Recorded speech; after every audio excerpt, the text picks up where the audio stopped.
Boa noite, irmãos. Paz do Senhor. Pode sentar, por favor. Que alegria poder estar aqui em São José dos Pinhais. Eu sei que muita gente confunde e fala Curitiba, mas eu treinei. O Márcio falou, eu pastoreio há um pouco mais de 25 anos. Agora esse ano eu já passei de 25 anos pastoreando a primeira igreja batista lá em Junquerópolis, interior de São Paulo, bem na divisa já com o Mato Grosso do Sul. Então a nossa cultura é toda sul-mato-grossense. Sou tomador de tereré, muito respeito, né? E eu fui criado no Mato Grosso do Sul, no Pantanal, então minha cultura é pantaneira. Por isso que caba macho assim, pantaneiro, a gente morre do cacete, mas não larga a traia. Então a minha esposa falou: você vai viajar desse jeito? Eu falei: vou. Nem se for de 4 pés a gente chega lá, né? E é horrível essa sensação dentro do avião. Então dá uma vergonha, porque quem senta do lado assim já fica assim, né? Vira as costas para a gente, você fica tossindo, e essa coriza, esse mal-estar, essa febre. Mas eu queria estar aqui. Queria estar aqui para poder conhecê-los e compartilhar com você daquilo que o Senhor tem derramado, daquilo que o Senhor tem feito na minha vida. Minha esposa se chama Leia e ela pastoreia junto comigo lá. Eu tenho uma filha só. Lá em casa é que nem bananeira, deu só um cacho. Então, só tenho uma filha chamada Esther. Queria que vocês orassem por mim, que dia 11 agora ela está indo embora. Vou levá-la, ela vai começar a universidade nos Estados Unidos. As aulas dela começam no dia 20 e no dia 11. Eu não sei, que estou me preparando já, orando, jejuando, que a menina se apega muito com o pai. A Estherzinha era muito pequenininha, eu fazia a mala para viajar. Márcia, ela já começava a arrumar a malinha dela. Eu vou também, papai, eu vou com você. Eu falei: então vamos, filha. E onde eu ia, desde pequenininha, ela com a malinha dela, indo fazer missão comigo e pregando. Então agora, Deus me disse: cara, ela vai e não volta mais. Deus me disse que eu estava preparando ela para Ele. Ela sempre foi dele. Então eu estou completando o meu propósito e vamos enviá-la como uma flecha. Mas não é fácil não, de falar. Bagulho é difícil. Mas Deus vai dar graça. Muito bem. Irmãos, a minha espingarda tem 2 canos. Eu dou um tiro agora e um amanhã. Então se eu não acertar agora, eu vou tentar amanhã. O duro é quando tem um cano só, que você fala: só vou pregar hoje, né? E a gente não sabe se vai dar certo. Mas eu tenho hoje e amanhã para a gente conversar. Hoje, eu queria conversar com você sobre um dos heróis da Bíblia. E uma das coisas mais difíceis da nossa vida é encontrar defeito nos nossos heróis. É a mesma coisa de alguém falar mal da sua mãe. Por mais que a mãe da gente tenha defeito, a gente ama tanto que a gente não consegue ver os defeitos. E na Bíblia é a mesma coisa. Existem homens na Bíblia que a gente ama demais. E a gente canta de Davi. E quando você fala Davi, você pensa num menino matando um gigante. Eu falo Davi, você fala o homem segundo o coração de Deus, o escritor dos Salmos. É difícil a gente pregar o sermão de Davi dizendo o adúltero e assassino. Porque dói no ouvido da gente a gente pensar que Davi mandou matar um homem e cometeu adultério com a esposa dele. É difícil para a gente encontrar defeito nos nossos heróis. E esse homem que nós vamos trabalhar hoje, que é muito conhecido, vai ser fácil, é o Moisés. Irmãos, o Moisés, ele é o cara. Se você for em Israel, eu já tive a oportunidade de ir muitas vezes em Israel. Eu amo Israel. E não existe outro personagem mais respeitado na cultura judaica do que o Moisés. Porque a Torá judaica, que é o Pentateuco, foi escrito por ele. Você imagina que os 5 primeiros livros da Bíblia foi escrito por Moisés. Moisés, Deus disse assim: com os outros profetas eu falo por sonhos, por visões, mas Moisés, meu amigo, irmão, Deus disse: Moisés, meu amigo, eu falo com ele face a face. É o cara que falava face a face com Deus. O homem que abriu o mar vermelho, o homem que Deus escreveu as leis e os mandamentos, escreveu Gênesis, irmão. Você tem noção? Deus mostrou a origem de tudo. No princípio criou Deus o céu e a terra. Foi Moisés que viu a origem, o começo, a luz. É demais isso. Agora, como é que a gente olha para esse camarada e diz assim: esse cara fracassou no final da história? Como que um homem que foi amigo de Deus, que escreveu a Torá judaica, que conversava com Deus face a face, o que fez esse homem fracassar no final do caminho? O que fez esse homem morrer no deserto e não entrar na terra prometida? Então hoje eu quero olhar com você um outro lado da moeda, um outro lado da vida de Moisés, que é difícil para a gente olhar nesse prisma, mas eu preciso olhar e aplicar isso na nossa vida, porque a gente não aprende só com os acertos, nós aprendemos também com os erros. E o meu tema com vocês hoje é orfandade. Diga comigo, orfandade. Sabe por quê? Porque Moisés viveu a pior orfandade que uma pessoa pode viver. Moisés foi órfão de pai vivo. Quando a pessoa é órfã e o pai está morto, tudo bem. Entre aspas, tudo bem, o pai morreu, não tem o que fazer. Difícil é ser órfão de pai vivo. Difícil é ter um pai que não dá destino. Difícil é ter um pai que não é amigo. Difícil é ter um pai que não envia. Difícil é ter um pai que não é presente. Ser órfão de pai vivo é a pior orfandade que um ser humano pode enfrentar. E quando você olha para Moisés comigo, você vai ver que na vida de Moisés só aparece mulher, não aparece homem. Se eu perguntar para a maioria de vocês aqui, com exceção de alguns aqui que aprenderam com os batistas, é brincadeira, né? Perde o amigo, mas não perde a piada. Vejam bem, com raras exceções aqui, se eu perguntar para você, me diga o nome do pai de Moisés, a maioria aqui não sabe. Você sabe, camisa branca?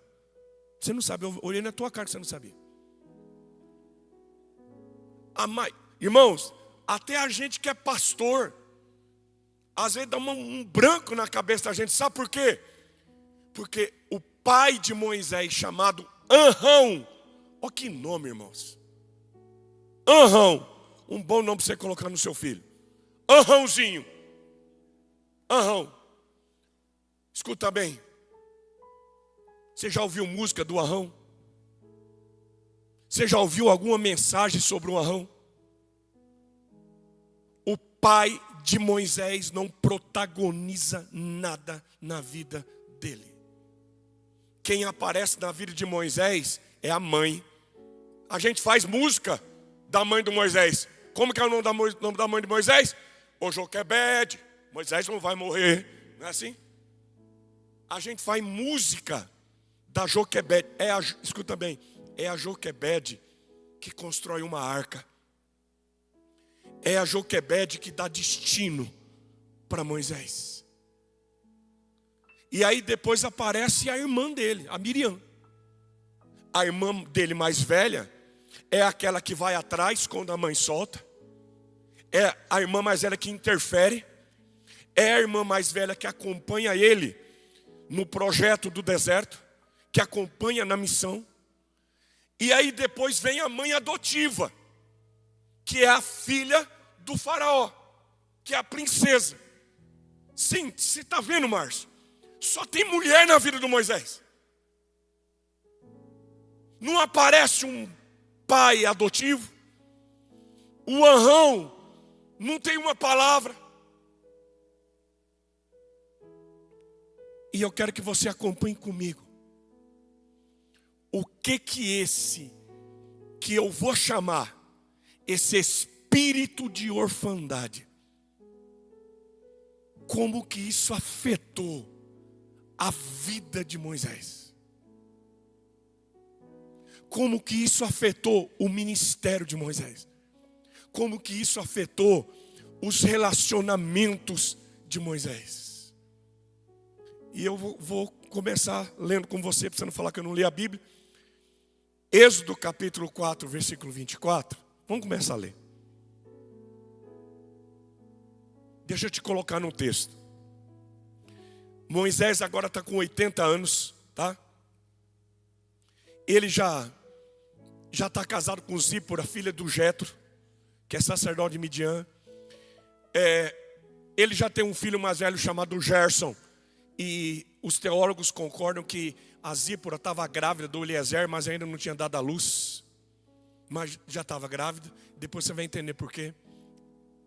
E Moisés, com 40 anos, ele deixa o Egito, deixa de ser príncipe, ele tenta libertar o povo, mata um egípcio, ele é rejeitado pelos seus irmãos, pelos hebreus, ele foge, passa 40 anos no deserto, fugindo, se casa, tem filho, e mora, cuida dos rebanhos de Jetro, e com 80 anos Deus aparece para ele na sarça ardente, e diz: Moisés, eu ouvi o clamor do meu povo, agora levanta, vai e diga a Faraó, deixa o meu povo ir. Eu vou te usar, eu vou fazer sinais. Deus faz uma porção de sinais com o cajado de Moisés. E Moisés se levanta, volta para casa, fala para Zípora: Zípora, arruma as malas, ajeita o nosso filho e vamos embora, vamos voltar para o Egito. Deus me mandou libertar meu povo. E eles vão. No caminho, vamos ler agora, projeto para mim. No caminho, capítulo 4, versículo 24.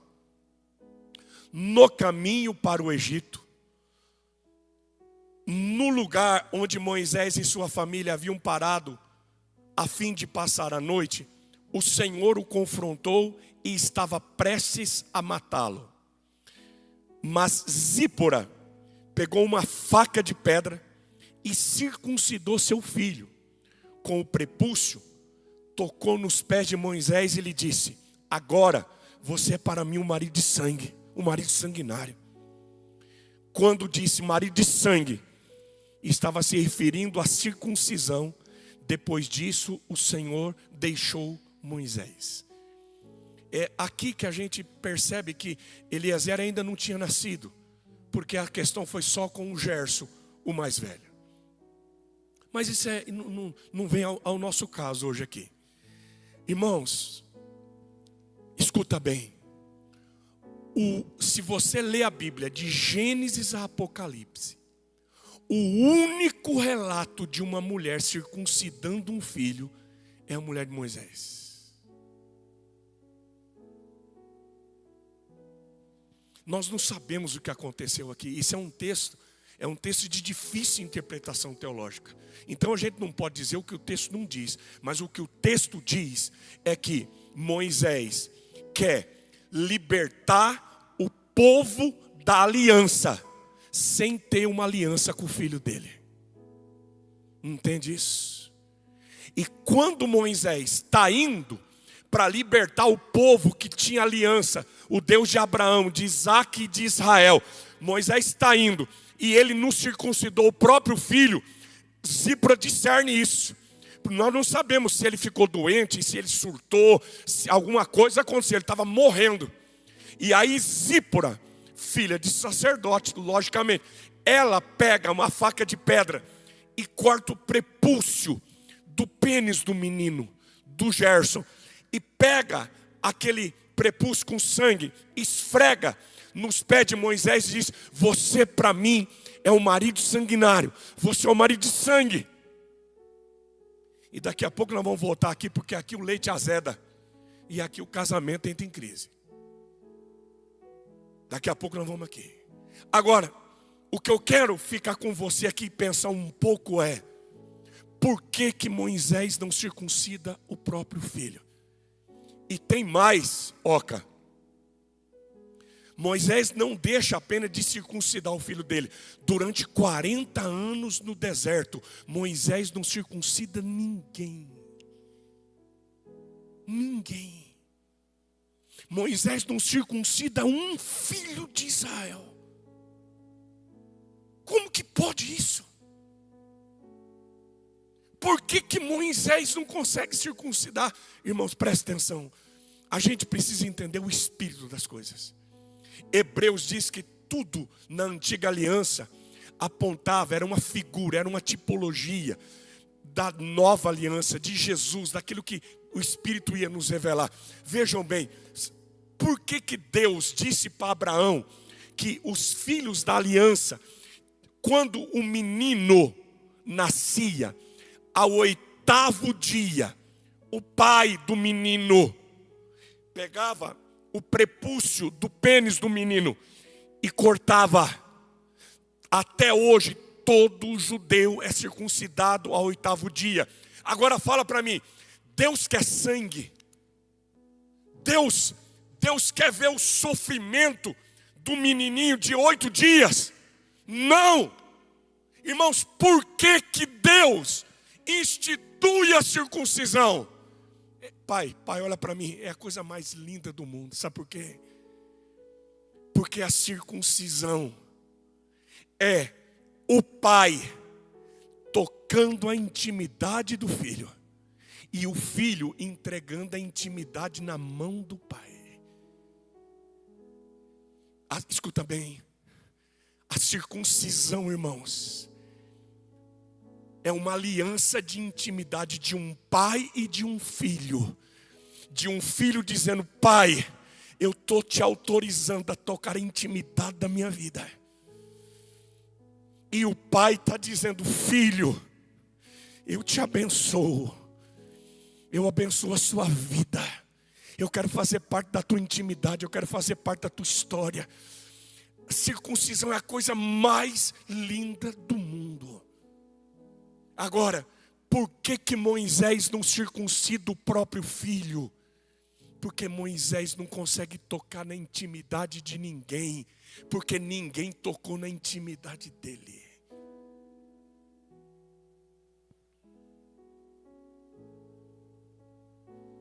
Porque a gente aprende a ser pai sendo filho.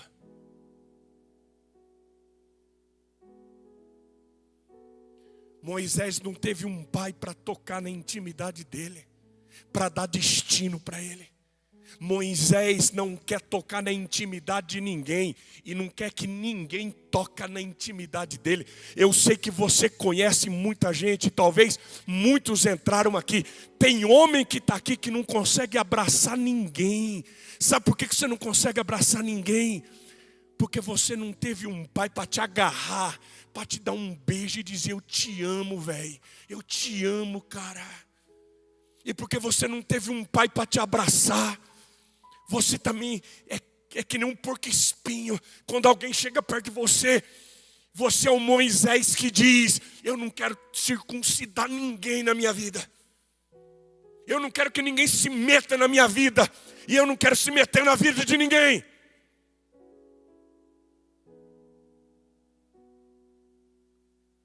E esse espírito de orfandade, irmãos, ele vai percorrer os relacionamentos de Moisés.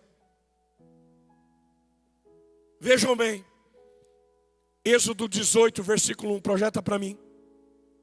Êxodo 18, 1.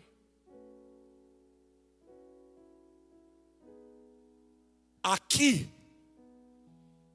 é difícil para nós, pastor, presta atenção. É difícil para nós engolirmos o que eu vou dizer agora. Mas Moisés foi libertar Israel, brigado com a mulher. Dorme com um barulho desse. Moisés foi cumprir o ministério, mas largou a mulher e o filho para trás. Eu vou te mostrar, está na Bíblia, está aqui, ó, lê comigo, para você não achar que eu estou inventando. Jetro, sacerdote de Midian e sogro de Moisés, soube de tudo que Deus tinha feito por Moisés e pelo povo de Israel, como o Senhor havia tirado Israel do Egito. Olha só, Moisés tinha mandado Zípora, a sua mulher, para a casa do seu sogro Jetro, que quanto que Moisés mandou Zípora embora? Lá na pensão, lá na hospedaria. Quando Zípora passa o prepúcio do menino e diz: você é o marido sanguinário. Você devia ter circuncidado seu filho e não circuncidou. Você tinha que tomar conta da nossa casa, não cuidou. Você tinha que ter sido sacerdote da nossa casa e não foi. Moisés diz: vai para a casa do seu pai. Volta para lá. Eu sei que você nunca fez isso. Mas alguns homens ficam nervosos e falam: vai para a casa da sua mãe. Volta para cá. Tá aqui, irmãos. Moisés tinha mandado Zípora para onde? Para a casa do pai dela. Então preste atenção.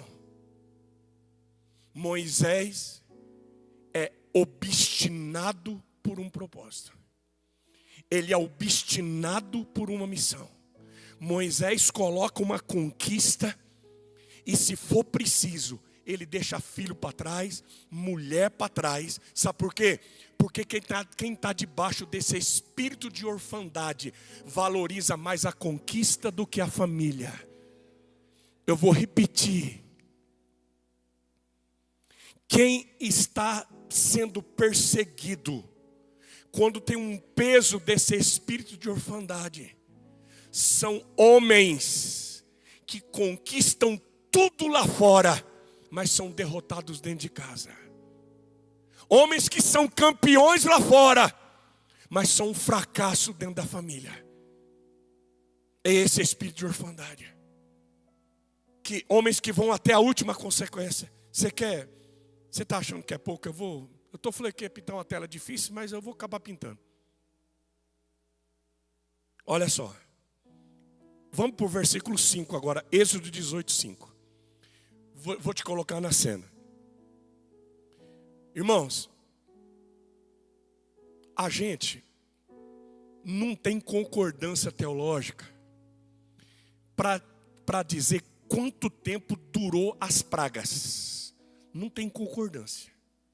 Se você der uma googada aí para o ChatGPT, se pesquisar, você vai ver que vão dizer, alguns falam que levou 30 anos, por isso que ficou 430. Eu não acredito que foi 30 anos. Alguns dizem que foi pelo menos um ano. 12 meses, porque 10 pragas e tem plantação, tem gafanhoto, são muitas pragas. O que a gente sabe, vamos ficar por baixo aqui, vamos falar que levou pelo menos um ano. Não tem concordância. Mas, depois de um ano, entre aspas, as 10 pragas, o povo de Israel passou o Mar Vermelho. Eles andam 3 dias, tem as águas de Mara, mais 3 dias tem Refidim. E aí eles vão até o Sinai, e eles acampam no Sinai, e lá no Sinai, Israel ficou entre 9 e 11 meses acampados no Sinai.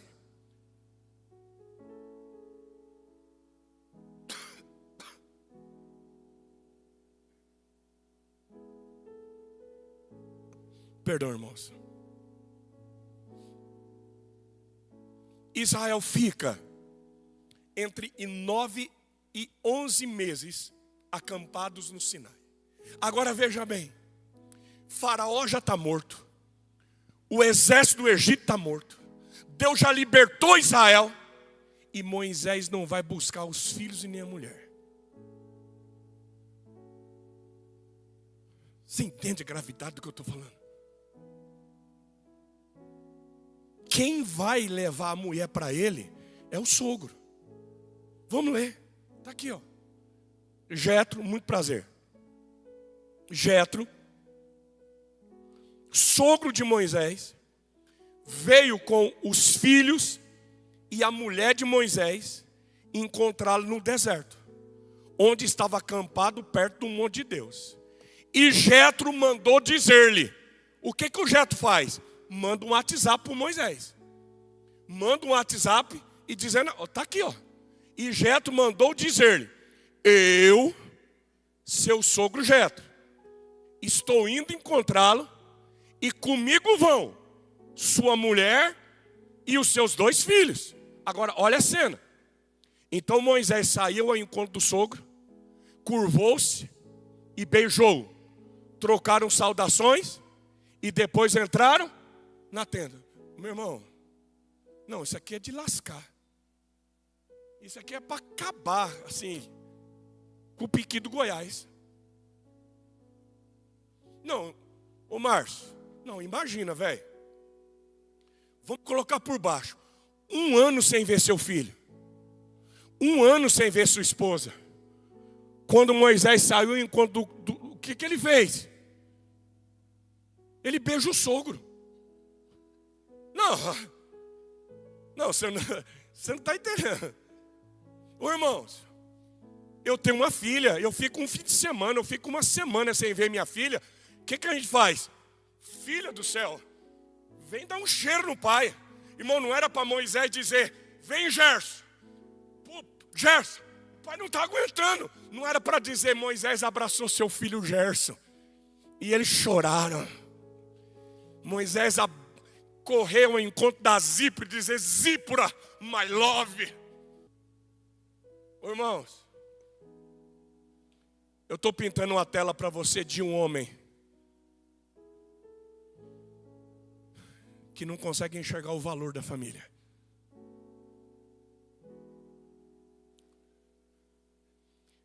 De um homem que o importante para ele é ser vitorioso no projeto, é romper no ministério.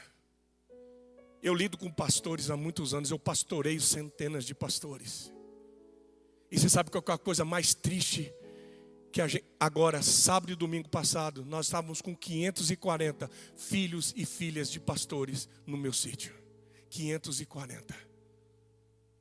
E você não tem noção de quantos filhos e filhas de pastores olham e dizem assim, a minha grande dor é que o meu pai ama mais o ministério do que a nossa casa. E eu sei que tem controvérsios do que eu estou falando, mas o que eu quero chamar a tua atenção hoje, e eu quero levar você numa linha de pensamento, é que esse espírito de orfandade, ele vem e ele gera essa falta de valor e gera um atrito, e isso vai deturpando gerações, irmãos. Vou trazer um exemplo para perto de nós aqui agora. A minha área de estudo é história. Eu fui professor muitos anos de filosofia, sociologia, história. É a minha área. Então, deixa eu trazer algo para perto de nós. O país mais poderoso da Terra é os Estados Unidos da América. Irmãos, vai demorar muito para a China, para a Índia, vai demorar demais para alguém se aproximar do poder e da riqueza americana. Vai demorar. Eu sei o que eu estou falando. Então vejam bem. Como é que nasceu os Estados Unidos da América? Na Revolução de 1873. Houve uma guerra. Quem que lutou na Revolução Americana de 1873? Pais contra filhos e filhos contra pais. Os Estados Unidos da América nasceu de pai matando filho e de filho matando pai. Por quê? Porque os patriotas eram os filhos. Os patriotas queriam a independência da coroa britânica. Os patriotas queriam independência, eles queriam um Estado livre. E os pais, os velhos, eram os lealistas. Os lealistas eram fiéis à coroa britânica. Eles não queriam sair debaixo do reinado. Eles não queriam sair debaixo do domínio da Inglaterra. Não queriam, irmãos. Então o que acontece? Os filhos lutaram contra os pais. Os patriotas contra os lealistas. E os filhos mataram os pais e venceram a guerra. 11 anos depois veio a Constituição Americana. Então, assim se fundou os Estados Unidos da América. Pais contra filhos, filhos contra pais. É por isso que os Estados Unidos não tem pai. Os Estados Unidos têm tio. Quem que representa os Estados Unidos? É um tio ou é um pai? É um tio ou um pai? é um tio. O tio é o tio Sam. Por que não é o pai Sam? Porque é um país que nasceu sem paternidade. E aí, meu irmão, ó, presta atenção no que eu vou falar para você ver se faz sentido. Olha o panteão da Disney. Não tem pai, só tem tio. É tio Patinhas, tio Donald, tio Mickey. O único pai que tem é Pateta. Não tem pai, só tem tio. Irmãos, eu sou apaixonado pela Marvel. Eu gosto de herói. Eu e minha filha, assim, vai ser um filme da Marvel, a gente já diz, vamos assistir. A minha filha, vamos papai. Eu amo super-herói. Fala pra mim, me fala um super-herói americano que não é órfão. O Superman é órfão. O Super-Homem, o Superman é órfão. O Batman é órfão. O Homem-Aranha é órfão. De pai e de tio. Não, o Hulk é órfão. Olha aqui pra mim, me fala um super-herói americano que não é órfão.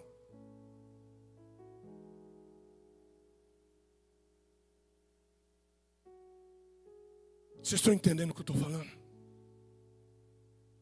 Aí você diz, por que o senhor está falando isso, pastor? Porque, irmãos, como pode o país mais poderoso da terra ser o país mais depressivo do mundo? Os Estados Unidos é campeão número 1 de depressão. Outra coisa que eu vou falar para você. Com quem que os Estados Unidos têm relacionamento de amor e de amizade? Fala para mim, qual nação da terra que diz assim, nós amamos a América. Nós amamos os Estados Unidos. I love you, Trump. Fala para mim, me fala um país da terra que ama os Estados Unidos. Os Estados Unidos, eles têm relacionamentos, mas eles não têm aliança com ninguém. Não tem amor, não tem amizade. Por quê, irmãos? Porque esse espírito de orfandade não permite relacionamentos saudáveis. Não permite relacionamentos de amor. Não, irmãos, os Estados Unidos não têm intimidade com ninguém. Com ninguém. Aí o povo diz, o povo americano é frio, porque falta pai, porque falta circuncisão. E aí a gente olha para Moisés, escuta bem, essa orfandade leva Moisés à solidão, ao centralismo.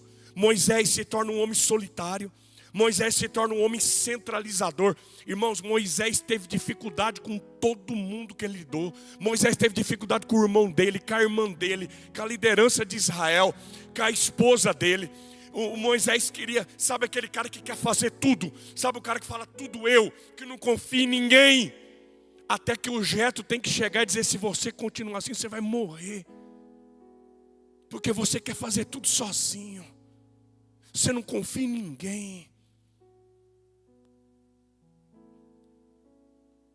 E infelizmente, irmãos, um homem sozinho pode libertar do Egito, mas não pode guiar para a conquista da terra prometida. Um homem sozinho pode conquistar muitas coisas, mas ele não pode chegar no final do propósito dele. Escuta o que eu estou falando, homem. Um homem sozinho pode conquistar muitas riquezas, poder, pode ter muita influência, mas a caminhada dele, o final é no deserto, porque Deus não chamou ninguém para conquistar sozinho. Não chamou. E o final de Moisés é triste, porque por falta de relacionamento, ele peca, ele deixa a multidão dominar o coração dele, ele fere a rocha, ele desaba no deserto, afetado pelos relacionamentos e pelas críticas. E aí, eu vou terminar. E aí vem um cara chamado Josué.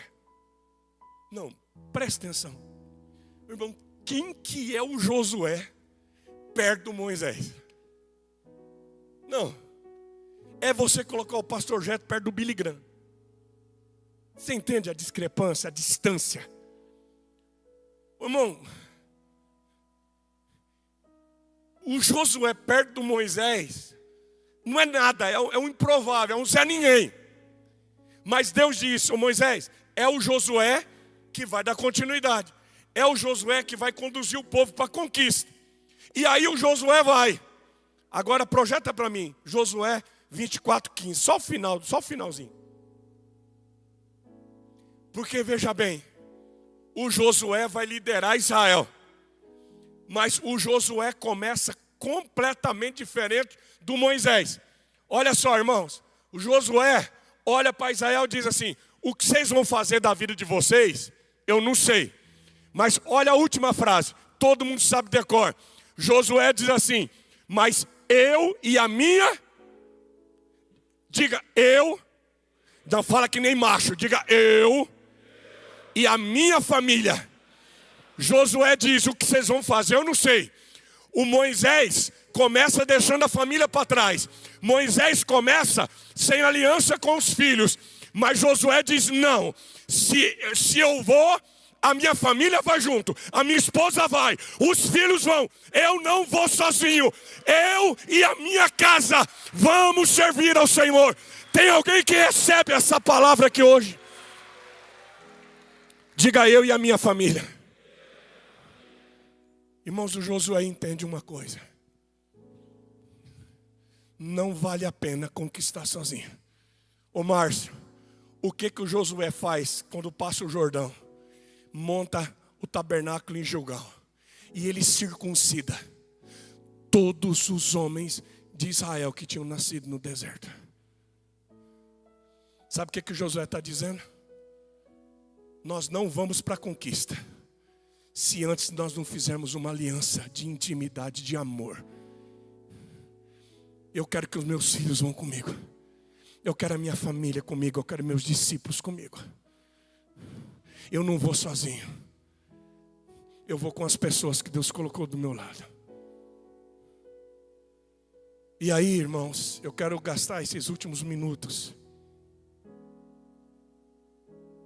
A nossa igreja tem uma vocação de trabalhar com crianças. Há muitos anos, Deus despertou meu coração para isso. E a nossa igreja também. Nós temos 4 casas de apoio. Na verdade 5. Uma para criança até 12 anos em Junquerópolis, outra até 12 anos em Dracena. Depois adolescentes de 13 a 18 em Junquerópolis, Dracena. E estamos com mais de 200 crianças hoje em Andradina. Temos uma vocação para crianças. Deus não me deu filhos biológicos, mas Deus me chamou para gerar uma descendência na terra. E nós temos esse chamado, essa vocação. E quando a gente trabalha com conselho tutelar, com promotoria, com psicologia infantil, você sabe, se você pegar o teu título de eleitor, tem o nome da tua mãe, mas não tem o nome do teu pai. Por que não tem o nome do teu pai no teu título de eleitor? Porque 40% das crianças que nascem no Brasil hoje não tem o nome do pai no registro de nascimento. E a expectativa é que nos próximos anos, metade das nossas crianças não tem o conhecimento do pai. O Brasil é um país de órfãos. Cada 10 crianças, 4 não tem o nome do pai. E o resultado disso, irmãos, é que pesquisa agora do final do ano passado, feito no ensino médio, é que 70% dos nossos filhos do ensino médio, eles querem ir embora do Brasil. Eles querem sair de perto da família. Escuta bem, não tem problema ir estudar fora. A minha filha vai. Não tem problema a pessoa sonhar. Sabe qual é o problema? É que os nossos filhos não vê a hora de sair fora de casa, de deixar pai, de deixar mãe, de deixar tudo. E diz: eu quero viver a minha vida, eu quero viver os meus sonhos.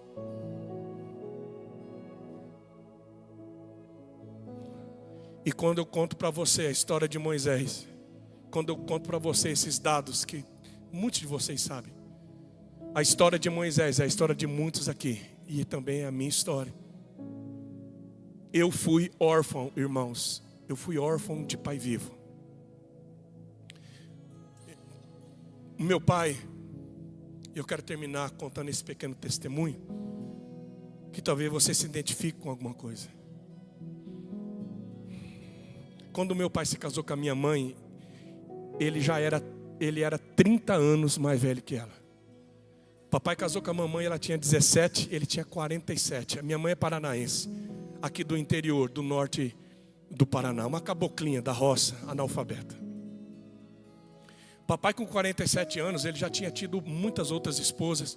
Só que na cidade de Arapongas, no estado do Paraná, ele deixou uma esposa dele com 8 filhos dele, que depois nós reencontramos.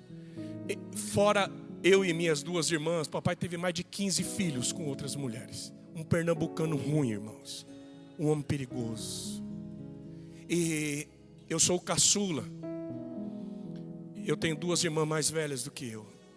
E a minha mãe, por ser muito nova, e o meu pai um homem muito violento, eu nasci em Rondônia, no sertão de Rondônia, naquela época que a Transamazônica ainda não tinha asfalto, não tinha nada, no meio do mato. Papai tinha terra lá. Então, meu pai era aquele que mandava a minha mãe passar as camisas dele para ele ir para a zona. E eu cresci vendo muita violência. Papai pegava a gente para surrar. Ele surrava a gente com rei de couro. E a mamãe ficava preparando a salmoura para passar na gente. E as minhas irmãs até hoje são muito adoecidas por causa disso. Eu tive dificuldade de ter que internar a irmã minha para tratamentos psiquiátricos, de tanta violência dentro de casa. Então a gente tinha medo do papai.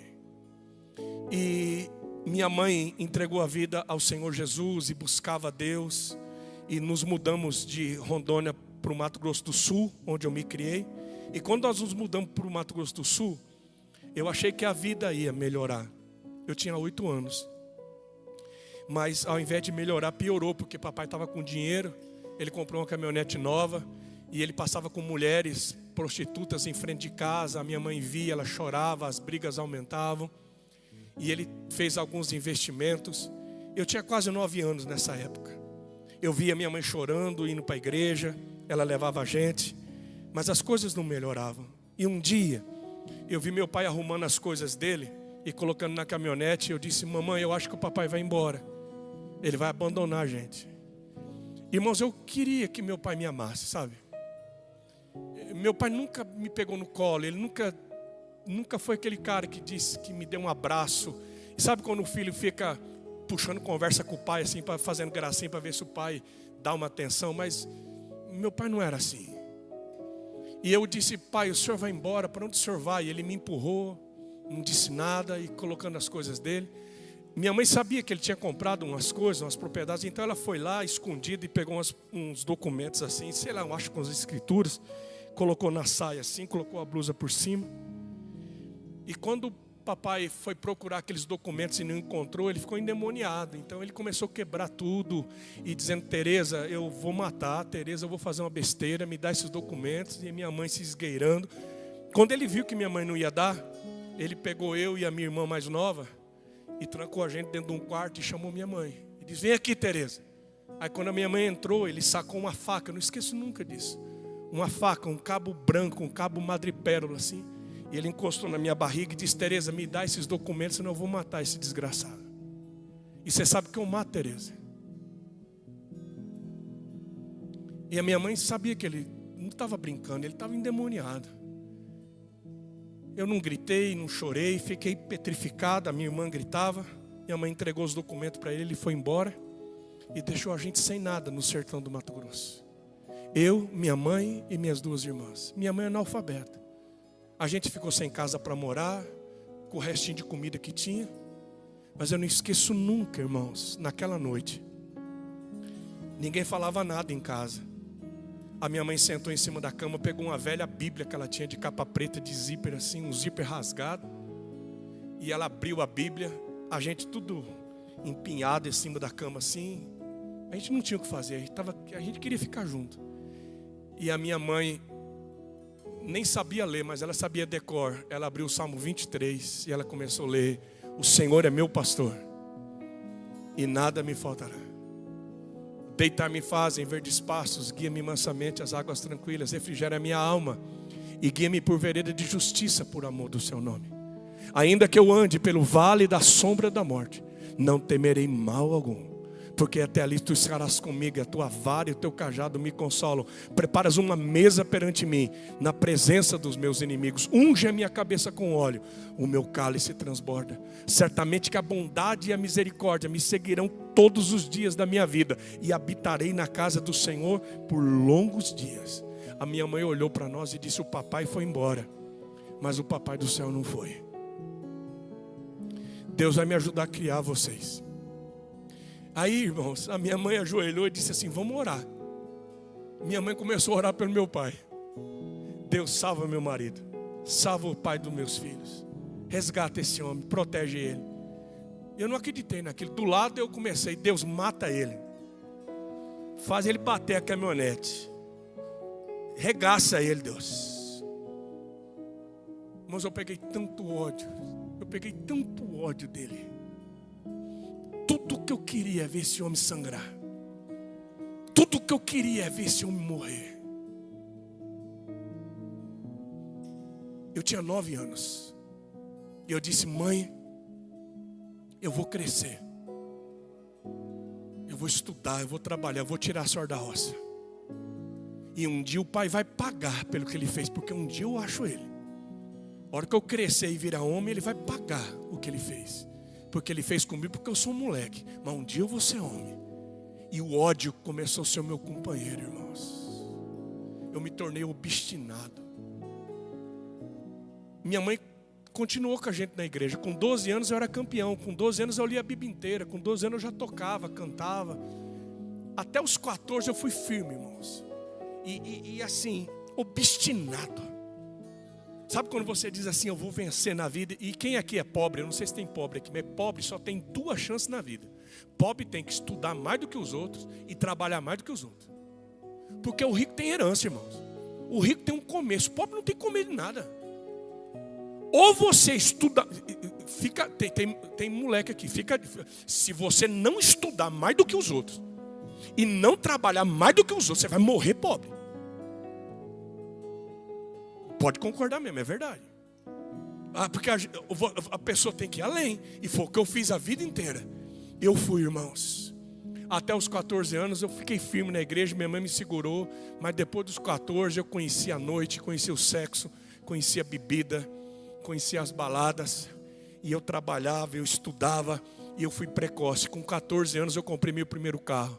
Com 18 anos eu tinha uma casa própria e um carro zero na garagem. Com 18 anos eu já dava aula, irmãos, no Mato Grosso. Terra de seca, quem tem oi, errei. Você imagina um menino com 18 anos dando aula. Eu rompi, eu trabalhava de dia, trabalhava de noite. Minhas irmãs se casaram muito cedo. Com 14 anos, quando eu tinha 14 anos, minhas 2 irmãs se casaram. Ficou só eu e minha mãe. Tirei minha mãe da roça. Irmãos, eu não aguentava ver minha mãe. Minha mãe capinava seringueira, sabe? Às vezes, eu fico olhando minha mão assim, cheia de calo. E eu tenho orgulho dos meus calos, sabe? E eu não preciso disso, irmãos. Mas eu moro no sítio. E eu pego na enxada assim, pego no motosserra, na roçadeira. E aí quando eu vejo a minha mão assim, cheia de calo, eu lembro da minha mãe voltando da boia fria, capinando seringueira. E ela tirava os panos, Márcio, assim, ó, saía os pedaços de couro, de sangue. E eu dizia: um dia eu vou tirar minha mãe da roça. E tirei, irmãos. Eu rompi, eu venci. Mas um dia, a minha mãe olhou para mim e disse assim: Jetro, vem aqui, eu preciso falar com você. Falei: o que foi, mãe?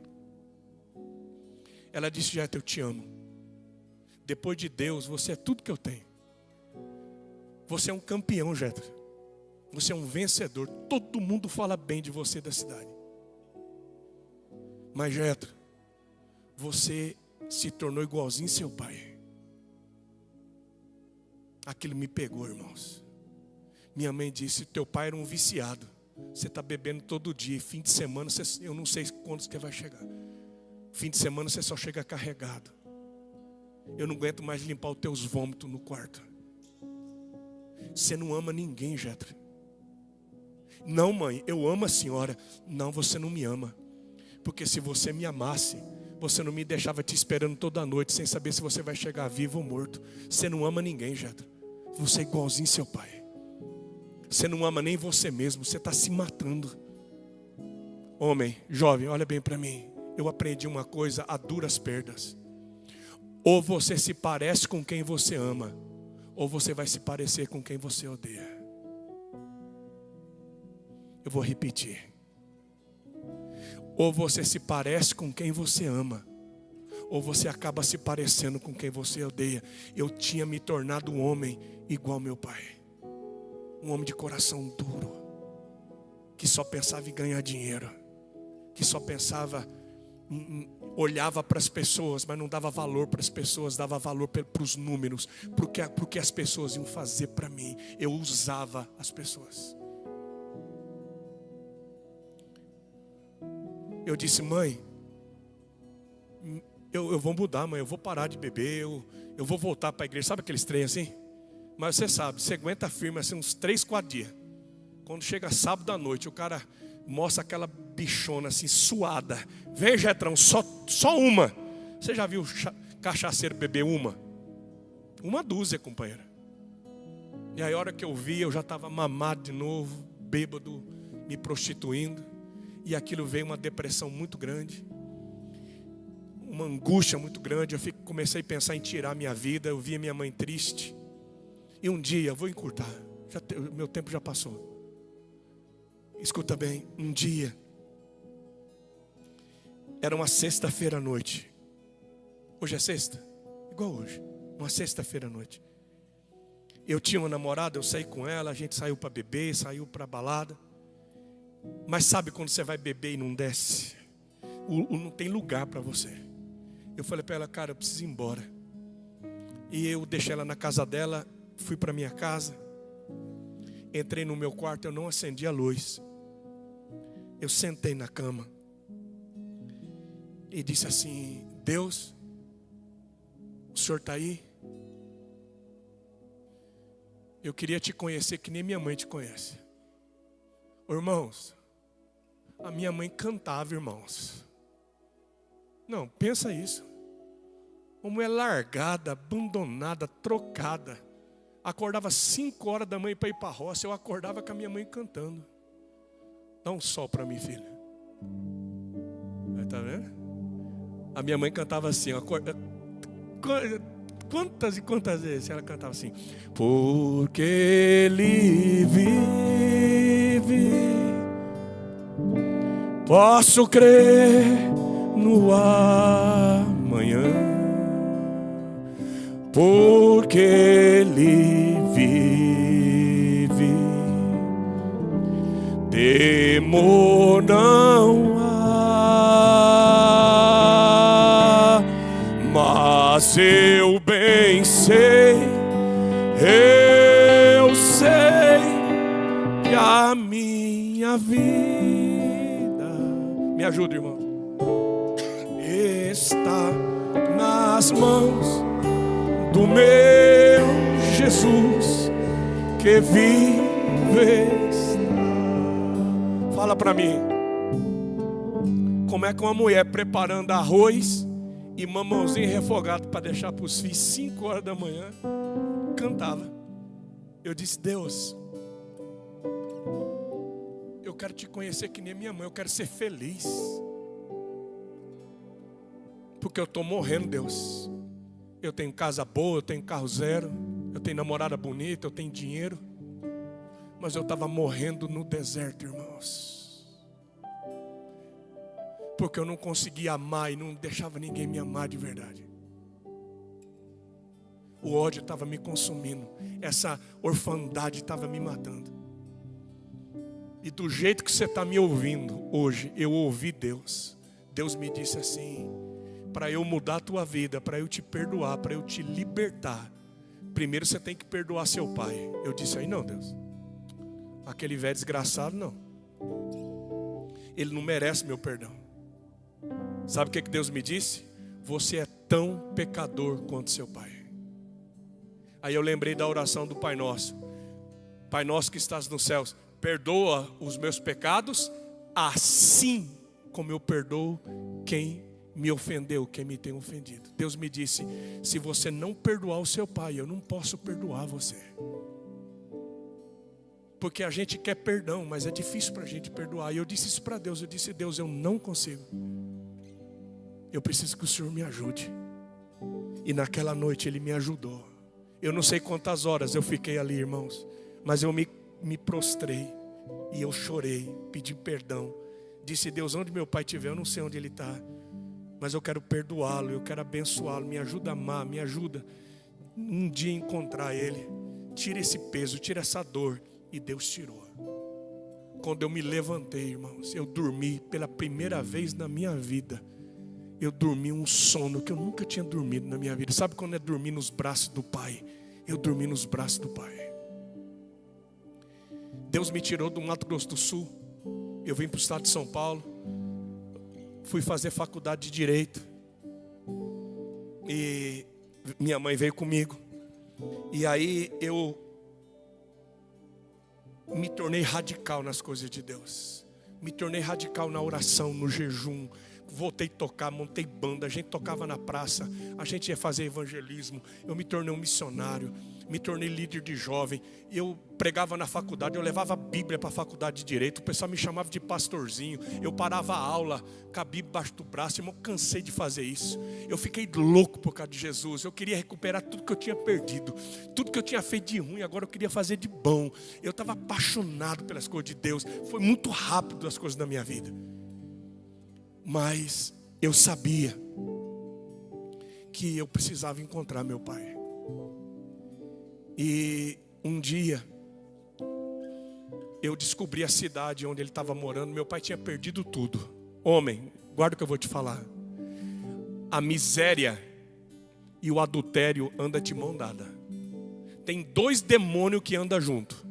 É o demônio do adultério e da miséria. O cara que começar a trair a mulher é só uma questão de tempo. A desgraça chega na família. Quantos fazendeiros, quantos empresários você viu que perdeu tudo? Não adianta dar risada não, você sabe o que eu estou falando. Tem gente fazendo piada, tem gente brincando. Não, a hora que eu quiser eu paro. Eu só estou... Escuta o que eu estou te falando. A miséria e o adultério andam de mão dada. Meu pai perdeu tudo. Eu fui encontrá-lo. Eu fui dar um testemunho, tocar numa cidade onde um amigo meu de faculdade morava. E eu sabia que meu pai estava lá. Já fazia uns 3, 4 anos que eu estava orando e jejuando, me preparando para esse encontro. E eu fui, irmãos. Meu pai é pernambucano. Meu pai era baixinho assim. Papai morreu, ia fazer 99, carequinha. Era bem pequenininha assim. Graças a Deus eu cresci. E eu cheguei na casa dele assim, ele estava sentado numa cadeira de área assim, de corda. Um barraco velho. A hora que eu parei assim, em frente do portão, que ele me viu, ele me conheceu na hora. Ele ficou de pé, ele tinha medo de vingança. Ele falou: é você, filho? O que você quer aqui? Eu falei: calma, pai, eu não vim lhe fazer mal. Não vim fazer vingança. Vim aqui para conversar com o senhor. Posso entrar?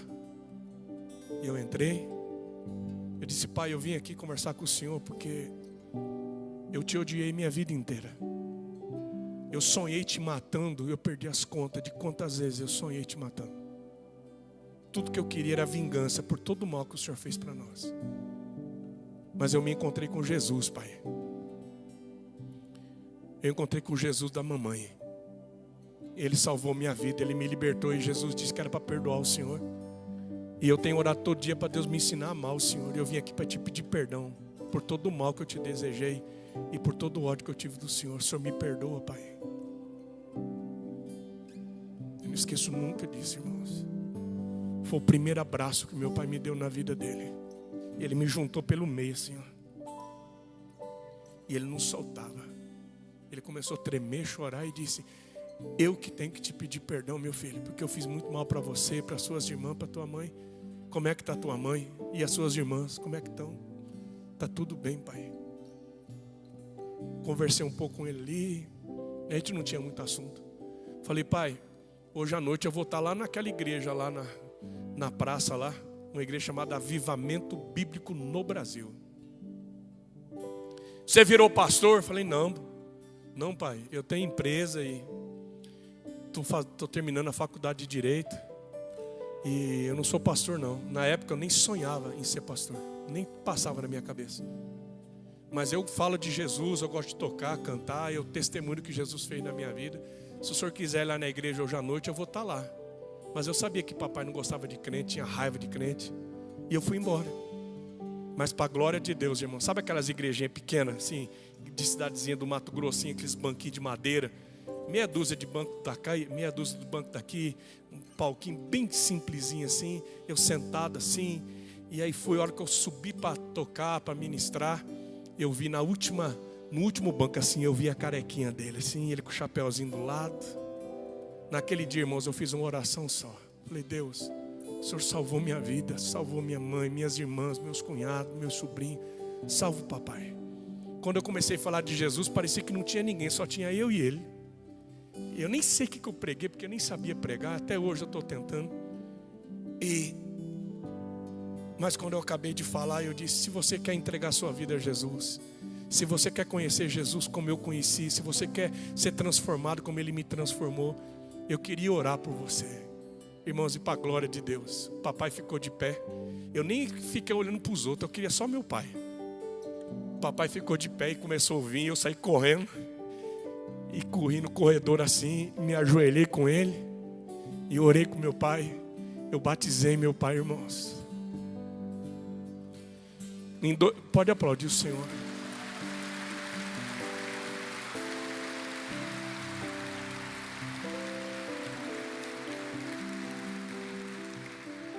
Vou terminar. Em 2001 eu casei. Eu já era pastor. E meu pai veio no meu casamento. Minha mãe, minhas irmãs. Eu comprei uma casa para minha mãe em Bataguaçu, no Mato Grosso do Sul. Avenida São Francisco 399.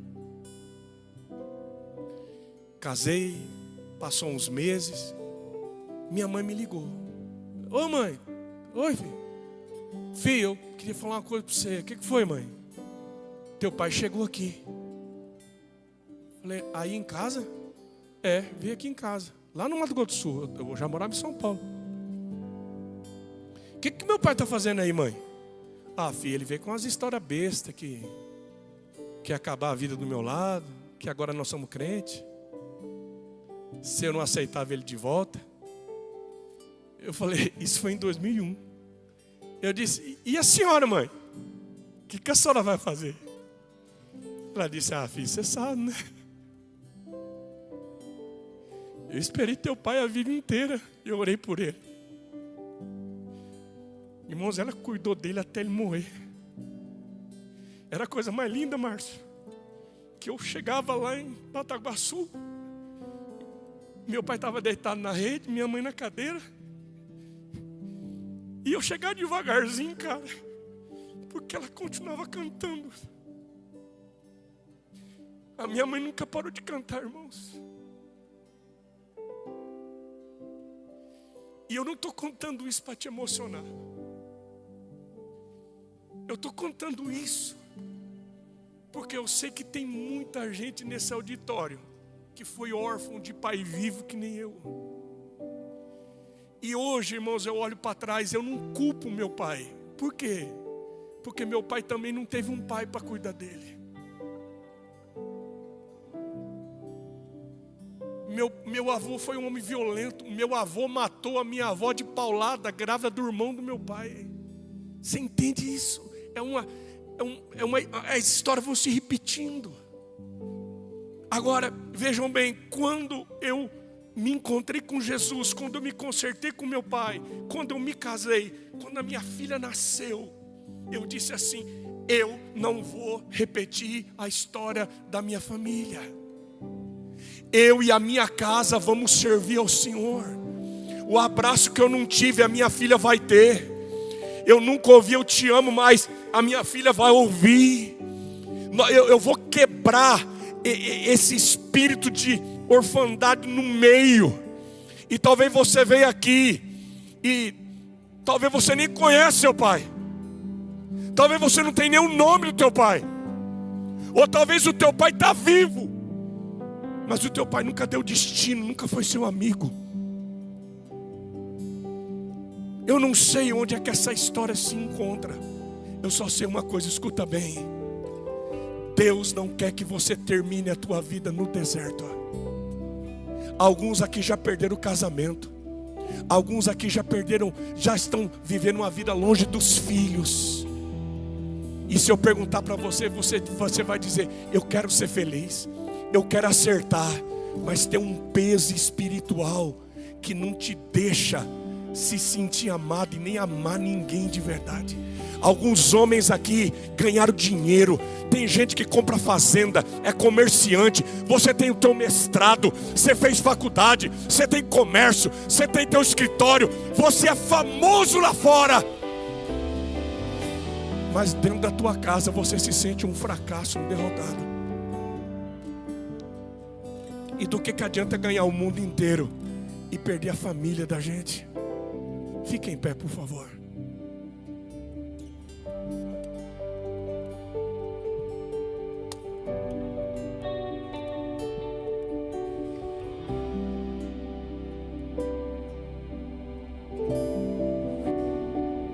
Nós vamos cantar com essa banda boa. Chega perto de mim, nego. Nós vamos cantar e eu queria terminar a minha parte hoje. Eu peço perdão, irmãos, eu não estou em condições de ministrar como vocês merecem. Mas amanhã eu vou estar bom, vocês vão ver. Amanhã eu vou melhorar. Vocês vão orar por mim, amém? Escuta bem, nós vamos fazer 2 orações aqui. Feche os seus olhos e curva a sua fronte. O nosso auditório hoje é extremamente heterogêneo. Nós temos meninos aqui, adolescentes. E nós temos homens de cabelos brancos e outros que nem cabelo tem mais.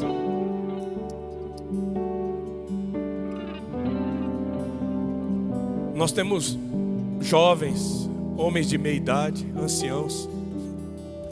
O nosso público é extremamente heterogêneo. Mas eu sei que o Espírito Santo, ele tem a capacidade de ir muito além daquilo que eu falei, daquilo que eu ministrei. Porque o poder não está no mensageiro, o poder está na mensagem. E eu sei que Deus trouxe pessoas aqui para mudar completamente o curso da vida, o curso da história. Eu quero fazer 2 orações. A primeira, eu quero orar por você, meu amigo. Eu não sou melhor do que ninguém aqui, mas eu quero orar por você que veio aqui hoje e diz assim: eu preciso conhecer esse Jesus dessa maneira. Eu preciso conhecer Jesus dessa maneira. Esse Jesus que perdoa, esse Jesus que muda história. Talvez você frequente a igreja, talvez você é católico, é evangélico, ou talvez você é até aqui dessa igreja, mas você nunca teve um encontro verdadeiro com Jesus, daquele que diz assim: de agora em diante a minha vida não é mais a mesma. Porque uma coisa é praticar uma religião, outra coisa é conhecer Jesus. Talvez a tua família vem na igreja e você até gosta de vir aqui na igreja, mas você nunca abriu o teu coração de verdade para dizer: Jesus, muda a minha vida, muda a minha história. Eu quero ser transformado, eu quero ser livre, eu quero amar e ser amado. Eu quero sentir o abraço do Pai. Esse é o primeiro apelo que eu quero fazer. O segundo apelo que eu quero fazer é por você que veio aqui hoje e diz: pastor, eu identifico esse espírito de orfandade na minha vida. Eu amo meu pai, eu respeito meu pai. Talvez o teu pai seja até uma pessoa boa, mas você diz: pastor, o meu pai nunca me deu um destino. O meu pai nunca foi meu amigo de verdade. O meu pai nunca me apontou uma direção. E sabe, às vezes você quer provar para todo mundo que você consegue, para chamar atenção, para se sentir amado. Você conquistou muitas coisas nessa terra, mas você olha para a tua família e você diz: está faltando alguma coisa. Hoje nós vamos enfrentar esse espírito de orfandade Em nome de Jesus. Enquanto os brothers cantam, com força, filho. Se você se identifica com o que eu acabei de falar, em nome de Jesus, com a sua cabeça curvada, toda a igreja orando, eu quero que você saia do seu lugar e venha aqui à frente. Eu queria orar por você agora. Rapaz, homem, senhor, por favor, Jesus está te chamando agora. Ele está mudando destinos. Ele está tirando essa tristeza que parece que não vai embora, essa vontade de morrer, essa vontade de sumir. Deus está tirando agora. Se você veio aqui e diz: hoje eu quero me entregar para Jesus como eu nunca me entreguei, hoje eu quero buscar como eu nunca busquei, hoje eu quero aprender, eu quero ser livre, eu quero amar, eu quero ser circuncidado e eu quero circuncidar também. Minha alma se perder sem ti, Senhor, do que adianta eu juntar os meus tesouros e me esquecer daquele que me amou? Do que adianta eu ganhar o mundo inteiro e a minha alma se perder sem ti, Senhor? Adianta eu juntar os meus tesouros. Venha para Jesus essa noite. E me esquecer. Venha para Jesus essa noite. Rompe esse espírito de orfandade. Rompe esse medo. Rompe essa passividade. Rompe esse vício. Rompe esse orgulho. Quebra agora em nome de Jesus. Sem ti, Senhor, só tua presença é o que me basta. Eu te levarei por onde eu for. Se eu não tenho a ti, não tenho nada. Nada eu serei sem ti, Senhor. Só tua presença é o que me basta. Eu te levarei por onde eu for. Do que adianta eu ganhar o mundo inteiro e a minha alma se perder sem ti, Senhor? Do que adianta eu juntar os meus tesouros e me esquecer daquele que me amou? Se eu não tenho a ti, não tenho nada. Nada eu serei sem ti, Senhor. Só tua presença é o que me basta. Eu te levarei por onde eu for. Se eu não tenho a ti, não tenho nada. Nada eu serei, Senhor. Só tua presença é o que me basta. Eu te levarei por onde eu for.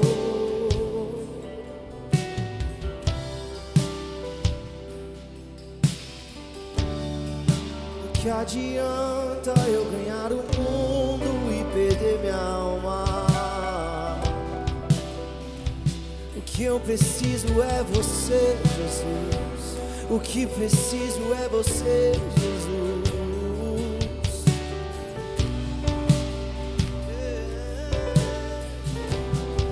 Não há mais nada além de ti. És a resposta para mim. Tudo que eu preciso aqui é me encontrar em ti. Eu preciso o verdadeiro Pai.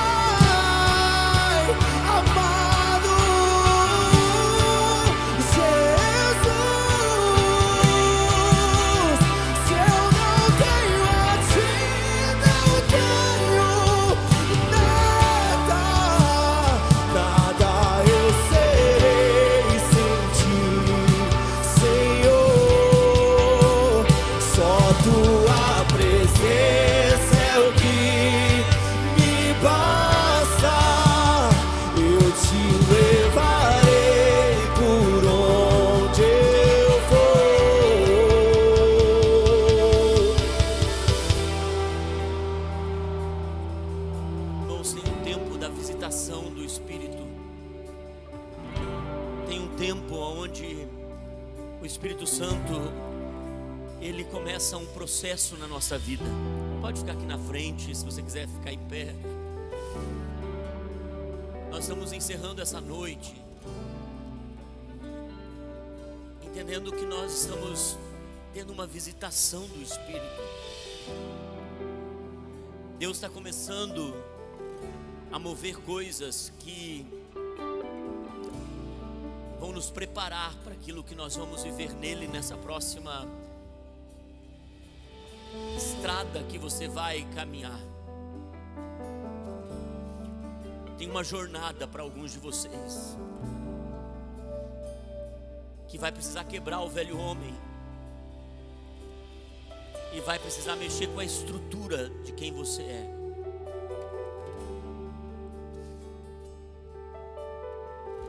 Até Jesus, quando precisou começar uma nova estrada, no batismo ele precisou ouvir do Pai que ele era filho. Até Jesus, quando, sabendo que iria viver uma transformação e ser a transformação na vida de muitas pessoas, iria passar pelos momentos mais maravilhosos, mas também pela cruz que iria levá-lo ao limite. Ele precisou saber quem ele era. Ele precisou saber quem ele era. E ele precisou encontrar sua verdadeira identidade, que não, sendo perfeito, sendo santo. Você imagina eu e você, que fomos quebrados por esse mundo, que fomos marcados por tantas coisas que tem na sua memória, mas tem nas suas escolhas. E todo homem precisa tomar uma decisão em algum momento, seja aos 18, seja aos 14, seja aos 25, seja aos 40, seja aos 60. Todo homem precisa tomar uma decisão e precisa encontrar o seu lugar em Deus, sua identidade em Deus. Nós estamos crendo que essa conferência é esse marco, é esse antes e depois para muitos de nós. Eu tenho muito para agradecer ao pastor Jetro, porque essa palavra tem para nós aqui hoje o início de um novo marco na vida de todos que estamos aqui. Todos, nenhum fica de fora, nenhum fica de fora. Irmãos, por isso aumente a sua expectativa, não aquela expectativa de que palavra que vem, não, a expectativa de você dizer: Senhor, é comigo, Senhor. É o Jetro sentado na cama e dizendo: Senhor, que o Senhor seja o meu Deus, Senhor. Não o Deus da minha mãe, não o Deus da minha igreja, não o Deus do meu pastor, o meu Deus. Irmãos, lute por aquilo que Deus vai fazer na sua vida nesses dias. Você sabe, eu encerro com isso. Você sabe que a coisa mais triste, a alegria de ter todos vocês aqui, mas você sabe quantos por cento das nossas células, dos nossos grupos de crescimento, de homens que tem nesse lugar aqui? 40%. De todos os homens que estão em GC, 40% estão aqui. E a gente estava falando: Deus, nós não queremos ter 100%, 80% só para ter números. Eu disse isso para os pastores. Eu falei: gente, sabe o que é mais triste? É saber que 60% dos homens que são dos nossos GCs vão perder o que Deus vai fazer na conferência. Não tem a ver com o número, irmãos. Não interessa a quantidade de números, mas a gente precisa entender que um percentual não vai receber o que nós estamos recebendo, vai perder o mover de Deus. Olha a coisa mais triste. Muitas desculpas podem ser colocadas e muitas justificativas podem ser, é férias, a gente só tinha esse final de semana para sair com os filhos. Tudo bem, família também, e é importante, mas você entende a perca? Você entende quantas pessoas estão perdendo isso, irmãos? E quantos não quiseram estar no lugar da presença de Deus? E é por isso que eu digo para você, ao escolher isso, tem uma porção dobrada para você. Se prepare, porque Deus vai encher você e vai fazer algo na sua história pelo bem da sua futura geração. Porque nós podemos repetir o que Josué disse: eu e minha casa serviremos ao Senhor. Você pode dizer isso? Eu e minha casa serviremos ao Senhor. Mais uma vez, eu e minha casa serviremos ao Senhor. Eu e minha casa